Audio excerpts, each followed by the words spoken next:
5 eggs తో 8 omelettes చేశాను. ఎలానో చూడండి. మీడియం సైజ్ లో ఉన్న 5 ఆనియన్స్ తీసుకొని సన్నగా కట్ చేసుకొని దాంట్లో అల్లం పేస్ట్, కారము, ఉప్పు, పసుపు, జీరా పౌడర్, 5 eggs కొట్టి వేసుకున్నాను. తర్వాత కొంచెం ఆయిల్, కొద్దిగా కొత్తిమీర వేసుకొని మంచిగా కలిపి పక్కన పెట్టుకున్నాం.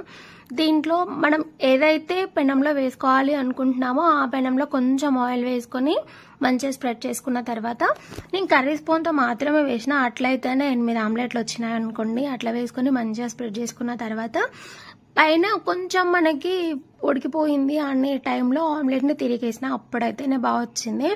చాలా మందికి ఆమ్లెట్ అంటే ఇష్టం అంటారు, కానీ ఎగ్స్తో చేసే రెసిపీస్ మీకేం ఇష్టమో చెప్పండి. నాకైతే బాయిల్ చేసిన ఎగ్ మాత్రమే ఇష్టం, ఎందుకంటే అదే హెల్త్కి మంచిది కదా. అసలు అవన్నీ ఆమ్లెట్ వేసుకొని కర్రీ చేసుకొని తినడం కంటే బాయిల్ చేసుకొని తినడమే బెటర్. ఎప్పుడైనా తినాలి అనిపిస్తే ఇట్లా చేసుకోవచ్చు.